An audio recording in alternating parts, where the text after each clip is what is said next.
Bismillahirrahmanirrahim. Assalamu alaikum dear students. Today is our lecture number 8. I am your course instructor. Course is Pharmacognosy 417 1A Basic Lab.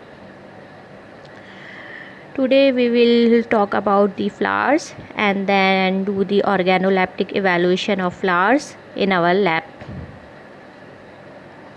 First of all, I would like to give you the introduction of flower. What is flower? The seed bearing part of a plant consisting of reproductive organ, stamens and carpels that are typically surrounded by a brightly colored corolla, petals and a green calyx sepals.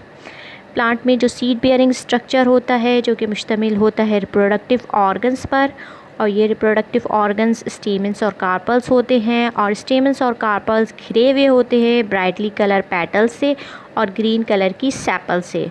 तो ये seed bearing structure कहलाता है flower. एक और description जो कि flower की है वो क्या है? Second one, the specialized part of an angiosperm that occur singly और in clusters, whorl of often colorful petals or sepals bear the reproductive structure involved in the development of seed and fruit. Angiosperm का specialised part होता है जो कि singly अकर करता है या cluster की फॉर्म में अपेयर होता है या अकर होता है। इसमें कलरफुल पेटल्स मौजूद होती हैं, कलरफुल पेटल्स के रिंग्स मौजूद होते हैं, सेपल्स के रिंग्स मौजूद होते हैं।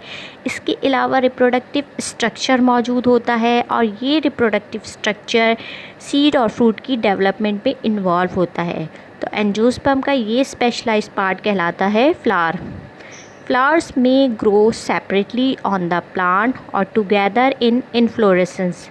फ्लावर की जो ग्रोथ होती है प्लांट पर, या तो वो सेपरेटली ग्रो कर रहा होता है या एक तरह से स्पेशल अरेंजमेंट होती है फ्लावर्स की प्लांट पर, और वो स्पेशल अरेंजमेंट कहलाती है inflorescence. Parts of flower, there are many parts of flower like sepals, petals, stamens, anther, filament, ovary, stigma, pistils. Part of flower को यहाँ पे मैं इमेज की मदद से डिस्क्राइब करती हूँ। सबसे पहले आ जाते हैं सेपल्स की तरफ। जो सेपल्स है ये क्या है? आउटर रिंग होता है मॉडिफाइड लीव्स का, ये कहलाता है सेपल्स, और ये यूजुअली प्रोटेक्शन प्रोवाइड करता है फ्लावर को बिफोर ओपनिंग। सेपल जो है यूजुअली ग्रीन कलर की होती हैं और बहुत सारी सेपल्स को कलेक्टिवली हम कहते हैं कैलिक्स। जो सेकेंड रिंग है या inside the sepal there is another ring of modified leaves that is called petals. और पेटल्स जो होती हैं वो ब्राइटली कलर्ड होती हैं और जो एक तरह से कलेक्टिवली बहुत सारी पेटल्स को हम क्या कहते हैं? करोला। मेल रिप्रोडक्टिव ऑर्गन की तरफ आ जाते हैं। जो male reproductive organ of a flower है वो मुश्तमिल होता है, उसे हम कहते हैं स्टेमन, और स्टेमन्स कंसिस्ट करता है फिलामेंट और एंथर पर। फिलामेंट एक तरह से स्टॉक होती है। जो एंथर होते हैं वो या तो ऑरेंज कलर का स्ट्रक्चर होता है या येलो कलर का स्ट्रक्चर होता है, और ये फ्लावर के सेंटर पे मौजूद होता है। जो पोलन ग्रेन होते हैं वो क्या किस तरह ट्रांसफ़र होते हैं? पोलन ग्रेन एंथर पे मौजूद होते हैं, और ये पोलन क्या है? एक फ्लावर के एंथर से ट्रांसफ़र होते हैं दूसरे फ्लावर के स्टिग्मा पर। या तो वो विंड के ज़रिए इसकी ट्रांसफ़रेंस होती है, या वो एनिमल्स के ज़रिए ट्रांसफ़र होते हैं, या इंसेक्ट के ज़रिए ट्रांसफ़र हो रहे होते हैं। नेक्स्ट आ जाते हैं। जो नेक्स्ट पार्ट है वो है female reproductive organ. Female reproductive organ flower का 3 हिस्सों पे मुश्तमिल होता है। Number 1 is ovary, number 2 is style and number 3 is stigma. इन तीनों को कलेक्टिवली हम कहते हैं पिस्टल। ओवरी फ्लावर के बेस पे मौजूद होती है। ओवरी से एक ट्यूब्यूलर स्ट्रक्चर एक्सटेंड होता है। इस ट्यूब्यूलर स्ट्रक्चर को हम स्टाइल कहते हैं। स्टाइल के टॉप पे स्टिग्मा मौजूद होता है जो कि क्या है? एक तरह से सरफेस रिसेप्टिव होता है पोलन का। स्टिग्मा डिफरेंट फॉर्म के होते हैं और most of them design to help trap pollens. Type of flowers. There are many type of flowers. Number one is gamopetalous. When the petals are joined wholly or partially, for example morning glory. वो flowers जिनमें जो petals होती हैं या तो partially या completely joint होती हैं वो कहलाते हैं गैमोपेटलस फ्लावर्स. इसकी एग्जाम्पल है morning glory. Polypetalous flowers, those the flowers in which the petals are not joined, for example rose and camellia. ऐसे फ्लावर जिनमें पेटल्स ज्वाइंट नहीं होती, लाइक रोज़ प्लांट देख लें आप या कैमेलिया का फ्लावर देख लें, इनमें पेटल्स ज्वाइंट नहीं होती, तो ये कहलाते हैं polypetalous flower. Gamosepalous, when the sepals are joint wholly और partially, for example periwinkle and hibiscus. जब सेपल्स ज्वाइंट होती है कम्प्लीटली या पार्शली तो वो कहलाते हैं, ऐसे फ्लावर्स कहलाते हैं गैमोसेपलस फ्लावर्स. इनकी एग्जाम्पल पेरिविंकल है और हिबिस्कस है. When the sepals are not joint they are called polysepalous flower, for example rose. Actinomorphic flower. Actinomorphic flower कौन से फ्लावर्स होते हैं? Those flower which can be divided into 2 equal parts. If a line is drawn from one side to the other, reaching the center, there is a radial symmetry and they produce the mirror image. For example, lily and rose. ऐसे flower जो कि 2 equal हिस्सों में divide हो जाते हैं, अगर हम एक लाइन ड्रॉ करें एक साइड से दूसरी साइड तक और ये सेंटर तक पहुंच रही हो, यानी कि कहीं से भी अगर लाइन ड्रॉ करेंगे तो एक तरह से मिरर इमेज प्रोड्यूस कर रहे होते हैं, रेडियल सिमेट्री होती है. इसकी एग्जांपल हमारे पास लिली आ जाता है, रोज़ आ जाता है. Zygomorphic flower are those flower in which only 2 symmetrical parts are possible if a line is drawn from one side to the other, reaching the center. Bilateral symmetry होती है, फॉर एग्जांपल ऑर्चिड. ज़ाइगोमॉर्फिक फ्लावर्स ऐसे flowers होते हैं जिसमें सिर्फ और सिर्फ 2 symmetrical part possible होते हैं. इससे ज़्यादा अगर हम किसी दूसरे प्लेन में इनकी कटिंग करते हैं तो सिमेट्रिकल पार्ट पॉसिबल नहीं होते, तो हम कहते हैं कि यहाँ पे बायलैटरल सिमेट्री मौजूद है. इसकी एग्जाम्पल ऑर्चिड्स हैं. Fertilization. Fertilization is a process in which a pollen grain reaches the stigma of another flower of the same species. Then it will produce a pollen tube. This grows down through the style until it reaches an ovule. Fertilization then take place resulting in a seed. Fertilization क्या है? वो process है जिसमें pollen grain stigma पे पहुंचता है, उसके बाद ये पोलन ट्यूब प्रोड्यूस करता है. देन फिर क्या होता है, जो पोलन होता है या वो एक तरह से ओव्यूल को फर्टिलाइज़ करता है और इस तरह से फर्टिलाइजेशन होती है और सीड प्रोड्यूस होता है. Pollination. There are 2 types of pollination, cross pollination and self pollination. When the pollen from one flower fertilizes the ovule of another flower, it is called cross pollination. जब pollen एक flower का pollen grain या pollen fertilise कर रहा होता है दूसरे flower के ओव्यूल को, तो इसको हम कहते हैं ये क्रॉस फर्टिलाइजेशन है. लेकिन अगर ओव्यूल एक ही फ्लावर का ओव्यूल है और वो उसी फ्लावर के पोलन से फर्टिलाइज़ हो रहा हो तो इसको हम कहते हैं कि ये सेल्फ फर्टिलाइजेशन या सेल्फ पॉलिनेशन है. Uses of a flower. There are many uses of flower. Like flowers are used in food production. They are used as a source of honey. They are also used as a source of medicine. They help in pollination and yield crops. They beautify the surrounding. They are also used for decoration purpose. They also used to prepare different colorful dyes. And they also provide perfume and scent and use in perfumery industry. तो बेतहाशा इस्तेमाल है. यहाँ पे मैंने चंद आपको इस्तेमाल बताएं फ्लावर के. People often use herbs and flower as alternative medical treatment for a variety of conditions. These products are not regulated by the Food and Drug Administration.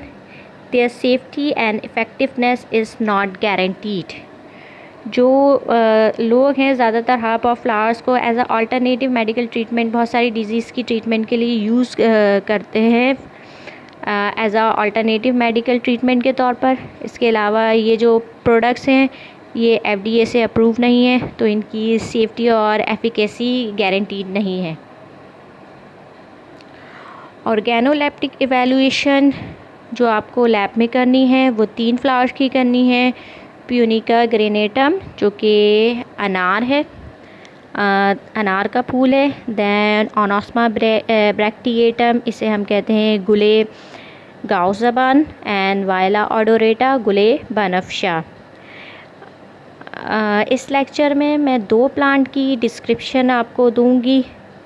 एक प्लांट की डिस्क्रिप्शन मैंने आपको लीव्स वाले लेक्चर में दे चुकी हूँ ओनोस्मा ब्रैक्टिएटम की।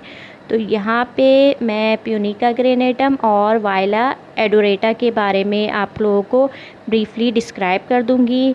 देन आप लोगों को इन तीनों फ्लावर्स की ऑर्गेनोलेप्टिक इवैल्यूएशन करनी है लैब में। ऑर्गेनोलेप्टिक इवैल्यूएशन आप उसी तरह करेंगे जिस तरह आपने सीड ड्रग्स की है, लीव्स की हैं और रूट एंड राइजोम्स की हैं। प्यूनिका ग्रेनेटम, आप इमेज में इसका फ्लावर देख सकते हैं, रेड कलर का फ्लावर है। Introduction. Punica granatum is popularly known as pomegranate अनार। It is a member of Punicaceae family which is a large deciduous shrub or small tree native to Asia। Punica granatum को जो popularly या आम तौर पे कहा जाता है अनार कहा जाता है या पोमीग्रेनेट कहते हैं, ये प्यूनिकेसी फैमिली का मेंबर है। इसके अलावा ये एक लार्ज डेसिडियस श्रब है, ये स्मॉल ट्री है और ये एशिया का नेटिव प्लांट है। डेसिडियस श्रब या ट्रीज़ ऐसे ट्रीज़ होते हैं जो कि अपने लीव्स को शेड करते हैं annually. The name pomegranate is drive from Latin word pomum means apple and granatum means seeded. Pomegranate का जो नाम है वो लैटिन यानी कि लातीनी ज़बान से लिया गया है।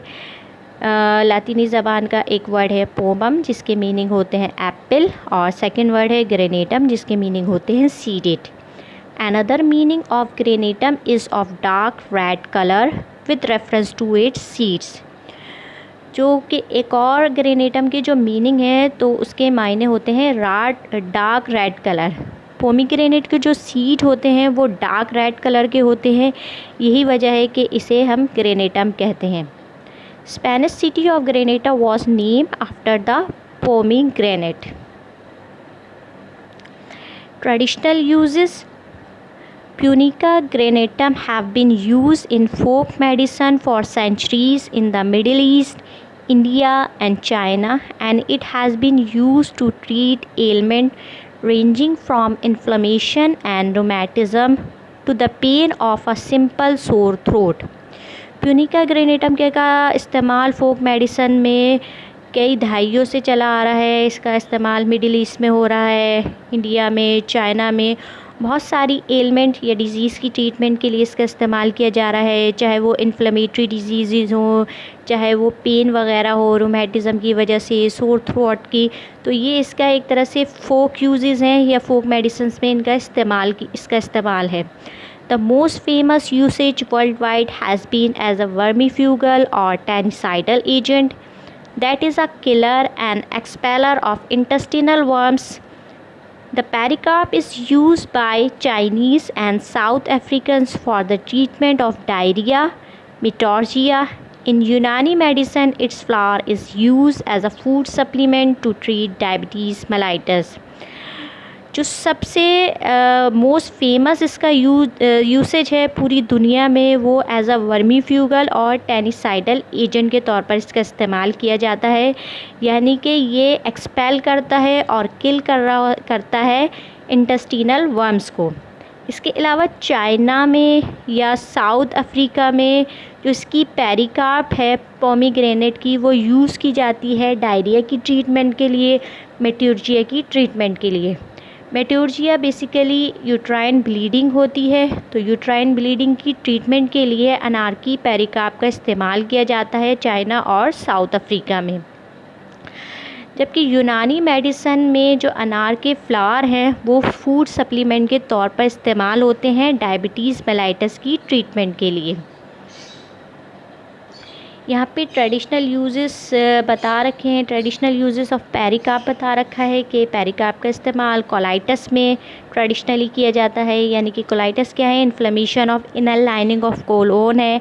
डायरिया में इसका इस्तेमाल होता है। डाइजेंट्री हो गया, लोकेरिया हो गया, मेनोर्जिया, ऑक्सीयूरियासिस एंड पैरालिसिस। ऑक्सीयूरियासिस वो डिज़ीज़ है जो कि पिनवर्म की वजह से होती है। लीव्स का जो इस्तेमाल है वो एज अ फूड सप्लीमेंट किया जाता है, ये फूड एजेंट के तौर पर यूज़ किया जाता है। इसका जूस का इस्तेमाल किया जाता है, स्मूदिंग एजेंट के तौर पर भी इसका इस्तेमाल किया जाता है। और जो इसके सीड्स हैं उसमें से ऑयल एक्सट्रैक्ट किया जाता है, इनका ऑयल इस्तेमाल किया जाता है और जूस वगैरह। मेडिसिनल प्रॉपर्टीज़ जो कि पोमीग्रेनेट में मौजूद हैं, एंटी माइक्रोबियल इसमें प्रॉपर्टी मौजूद है, यानी कि ये इसमें जरासीम को किल करने की सलाहियत मौजूद है। एंटी कैंसरस प्रॉपर्टी मौजूद है, anti diabetic property, anti oxidant, anti inflammatory, anti hypertensive and it is good for skin health. Pomegranate का जब आप इस्तेमाल करेंगे तो ये आपकी स्किन की हेल्थ के लिए बहुत अच्छा होता है।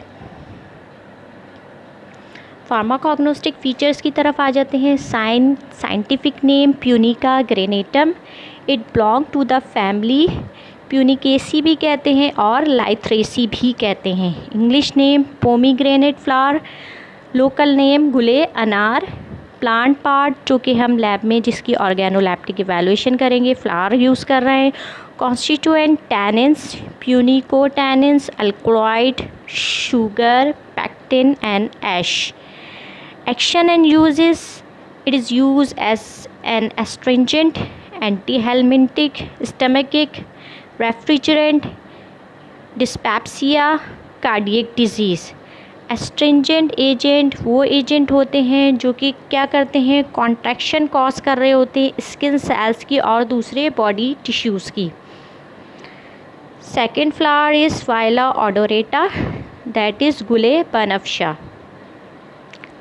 It is commonly known as sweet violet, English violet, common violet, florist violet or garden violet, which is belong to the family Violaceae.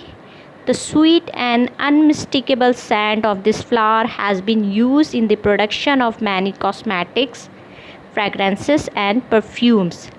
इसके बहुत सारे कॉमन नेम है। कॉमनली इसे स्वीट वायलेट भी कहा जाता है, इंग्लिश वायलेट भी कहा जाता है, कॉमन वायलेट भी कहा जाता है, गार्डन वायलेट भी कहा जाता है। इसकी जो फैमिली है वो वायलेसी है। इसके अलावा इसकी जो स्वीट स्मेल होती है फ्लावर्स की, बेसिकली वो क्या है? कॉस्मेटिक इंडस्ट्री में उसका इस्तेमाल किया जाता है एज अ फ्रेगरेंस और as a perfume. Viola odorata appear to be well known in several medicinal systems: Iranian, Greco-Arab, Ayurvedic and Unani for the treatment of whooping cough, headache, migraine, insomnia, sore throat and epilepsy in children and adults. This drug is generally prescribed in the form of decoction, jam and syrup. Viola odorata क्या है? बहुत सारे medicinal system में इसका इस्तेमाल होता है, like Iranian हो गया, ग्रीको अरब में हो गया, आयुर्वेदिक हो गया, यूनानी में हो गया। और इन मेडिसिनल सिस्टम में इसका इस्तेमाल जो है वो कफ़ की ट्रीटमेंट के लिए इसका इस्तेमाल होता है, सर दर्द की ट्रीटमेंट के लिए इसका इस्तेमाल होता है, लेक ऑफ स्लीप हो जाती है या इंसोम्निया के लिए इसका इस्तेमाल है, सोर थ्रोट के लिए है, एपिलेप्सी के लिए है और ये इसका इस्तेमाल यानी कि बच्चों में भी इसका इस्तेमाल किया जाता है और एडल्ट में भी इसका इस्तेमाल किया जाता है। ये जो वायला एडोरेटा की जो ड्रग्स है ये ज़्यादातर प्रिस्क्राइब की जाती है, या तो डिकॉक्शन की फॉर्म में प्रिस्क्राइब की जाती है या जैम और सिरप की फॉर्म में इसे प्रिस्क्राइब किया जाता है। डिकॉक्शन क्या है? डिकॉक्शन बेसिकली मेथड है जिसमें हम क्या करते हैं कि जो भी प्लांट मटेरियल होता है या हर्ब होती हैं उनको बॉयल किया जाता है। बॉइलिंग की वजह से जो इनके केमिकल कॉन्स्टिट्यूएंट हैं वो डिज़ोल्व हो जाते हैं।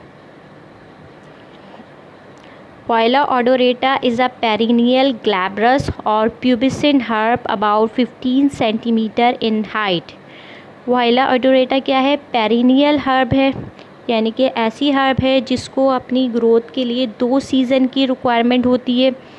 ग्लैब्रस है, स्मूथ होती है, और प्यूबिसेंट है यानी कि एक तरह से यंग है, यंग हर्ब है, और 15 सेंटीमीटर इसकी हाइट होती है। Its root stock are very stout and stolon are cylindrical. इसकी जो रूट स्टॉक हैं वो स्टॉट होती हैं, और जो स्टोलेंट हैं, स्टोलेंट क्या होते हैं? Basically stolons creeping horizontal plant stem होता है, या इसे हम रनर भी कहते हैं। तो ये सिलेंड्रिकल होते हैं। Leaves are dark green, tough, broadly ovate और cordate in shape. Viola odorata के जो लीव्स होते हैं डार्क ग्रीन कलर के होते हैं, और उनका जो शेप होता है या तो वो ओवेट शेप में होते हैं या वो कॉर्डेट यानी कि हार्ट शेप में मौजूद होते हैं। Flowers are solitary, axillary, forming central flowering rosette and are deep violet in shade with bluish white base. Sweet scented and hence plant is cultivated in garden as a ornamental crop. Plant की बात कर लेते हैं। Solitary होते हैं और एक तरह से क्या है, flowering central flowering rosette form कर रहे होते हैं। इनका जो कलर होता है वायलेट इन शेड होते हैं, और बेस से ये ब्लूइश वाइट कलर के होते हैं। इनकी जो फ्रेगरेंस होती है स्वीट होती है, इसीलिए जो इनकी गार्डन में कल्टीवेशन होती है एज अ ऑर्नामेंटल क्रॉप के तौर पर इनकी कल्टीवेशन गार्डन में की जाती है। Fruits are in the form of capsules, round, 3 angle and often purplish in colour. It is indigenous to India. Fruit क्या होते हैं? कैप्सूल्स की फॉर्म में मौजूद होते हैं, 3 एंगल होते हैं, पर्पल कलर के होते हैं और नेटिव हैं ये इंडिया के। The Banafsha is available in commerce in 3 forms. The dried aerial part of the herb, viz. The stem, leaf and flower, Kashmiri Banafsha. Only the dried flower, Gule Banafsha. And the aerial part without flower, Barge Banafsha. जो बनफशा है वो 3 किस्म की form में available होता है। एक यानी कि एरियल पार्ट होते हैं ड्राई, चाहे वो स्टेम हो, लीव्स हो, फ्लावर के साथ, उसको हम कहते हैं ये कश्मीरी बनफशा। और सिर्फ ड्राई फ्लावर है वो क्या कहलाते हैं? गुले बनफशा कहलाते हैं। एरियल पार्ट जिसमें फ्लावर मौजूद नहीं होता वो बरगे बनफशा कहलाता है। फार्माकोग्नोस्टिक फीचर्स की तरफ आ जाते हैं। Scientific name Viola odorata, family Violaceae, English name sweet violet, local name गुले बनफशा, plant part flower, constituent valine, anthocyanin, volatile oil, organic acid, flavonoid, carotenoids. Action and uses: use in bronchitis, cough, expectorant, headache, constipation, renal disorder, purgative, emollient. ये तमाम terms मैं पहले भी आप लोगों को प्रीवियस लेक्चर में एक्सप्लेन कर चुकी हूँ, इसलिए यहाँ पे मैं एक्सप्लेन नहीं कर रही। Uses: the flowers are credited with emollient and demulcent properties and are used in the treatment of biliousness and lung trouble. Petal and flower are used for the preparation of sharbat, that is syrup, which is used as a home remedy for cough, sore throat, hoarseness, ailment of infant, and also beneficial in mucus discharge from nose. Internal use of infusion of fresh flower is beneficial in insomnia. जो इसके flower हैं वो as आ emollient के तौर पर इनका इस्तेमाल किया जाता है, डिमल्सेंट एजेंट उसमें के तौर पर उनका इस्तेमाल किया जाता है। इसके अलावा जो फ्लावर्स का इस्तेमाल है बाइलियसनेस की ट्रीटमेंट के लिए इसका इस्तेमाल होता है। बाइलियसनेस में क्या होता है, एक्सेस बाइल सिक्रीट हो रहा होता है, जिसकी वजह से एक्सेस बाइल सिक्रीट हो रहा होता है बाइलियसनेस में, जिसकी वजह से ये होता है कि डाइजेशन जो होती है बैड डाइजेशन हो रही होती है, स्टमक पेन हो रहा होता है, फ्लैटुलेंस हो जाती है, कॉन्स्टिपेशन, तो एक तरह से जीआई डिसऑर्डर हो जाते हैं। तो उनकी ट्रीटमेंट में के लिए भी इसके फ्लावर का इस्तेमाल किया जाता है। इसके अलावा लंग ट्रबल्स जो होती हैं डिफरेंट किस्म की, लाइक सांस लेने में आपको मुश्किल हो रही है, तो उसमें भी इसके फ्लावर का इस्तेमाल किया जाता है। और जो इसके फ्लावर्स हैं या फ्लावर्स की जो पेटल्स हैं उनसे शरबत वगैरह बनाया जाता है, सिरप बनाया जाता है। और ये सिरप होम रेमेडी के तौर पर इस्तेमाल होता है। लाइक अगर खांसी हो रही है, आवाज़ बैठ गई है, बच्चों में जो एलिमेंट डिफरेंट किस्म की डिजीज़ हो जाती हैं उसके लिए। इसके अलावा जो नाक में एक तरह से नज़ला जम जाता है, म्यूकस की डिस्चार्ज के लिए भी इसका इस्तेमाल किया जाता है। और इसका फ्रेश फ्लावर का जो है इन्फ्यूजन प्रिपेयर किया जाता है, और वो जो इन्फ्यूजन है वो बेनिफिशियल होता है इंसोम्निया की ट्रीटमेंट के लिए। The fresh flowering herb is used in homeopathy for the treatment of diseases of skin and eyes and for relief from pain in the ear. जो इसके फ़्रेश फ्लावर हैं वो होम्योपैथी में यूज़ किए जाते हैं स्किन डिज़ीज़, आई disease की treatment के लिए। इसके अलावा अगर कान वगैरह में दर्द हो गया है उसकी ट्रीटमेंट के लिए इसके फ़्रेश फ्लावर का इस्तेमाल किया जाता है। An essential oil from the flower is used in aromatherapy in the treatment of bronchial complaint and skin complaint. Violet flower possess slightly laxative properties, but they are very rarely used at the present day. अच्छा जी, जो इसका essential oil है वो aroma therapy में use किया जाता है। Bronchial complain है या स्किन कंप्लेन है उसमें इसका इस्तेमाल किया जाता है। इसके जो फ्लावर है उसमें स्लाइटली लैक्सेटिव प्रॉपर्टी मौजूद है, लेकिन एज अ लैक्सेटिव एजेंट इसे बहुत कम, आजकल के दौर में बहुत कम यूज़ किया जा रहा है। Leaves are said to relieve pain due to cancerous growth particularly in the mouth and throat. अगर माउथ का कैंसर है, थ्रोट का कैंसर है और उसकी वजह से पेन जो होता है, तो उस पेन को क्या है कम करने के लिए या रिलीफ प्रोवाइड करने के लिए इसके लीव्स का इस्तेमाल किया जाता है। Root is much stronger expectorant than other part of the plant. The roots are emetic and are employed as an adulterant or substitute of IP cake. जो इसकी रूट हैं वो स्ट्रॉन्गर एक्सपेक्टोरेंट होती हैं दूसरे पार्ट से अगर कंपेयर किया जाए। इसके अलावा रूट्स में क्या है इमिटिक प्रॉपर्टी मौजूद होती है। एज अडल्ट्रेंट उसका इस्तेमाल किया जाता है और सब्स्टिट्यूएंट एजेंट के तौर पर इस्तेमाल किया जाता है आईपी केक के। Seeds are diuretic and purgative. Pharmacological properties that Viola odorata possess are anti-cancer, anti-inflammatory, reduce body weight, anti-tubercular, analgesic, antifungal, antibacterial, repellent activity, antidepressant activity। ये तो थी ऑर्गेनो यानी कि आपको it is all about the flowers, और जिन flowers की organoleptic evaluation आपको lab में करनी है उन फ्लावर्स की मैंने आपको डिस्क्रिप्शन दे दी है। यहाँ पे मैंने आपको 2 फ्लावर की डिस्क्रिप्शन दी है। एक प्लांट के बारे में मैं ऑलरेडी आप लोगों को डिस्क्रिप्शन प्रीवियस लेक्चर में दे चुकी हूँ। Thank you.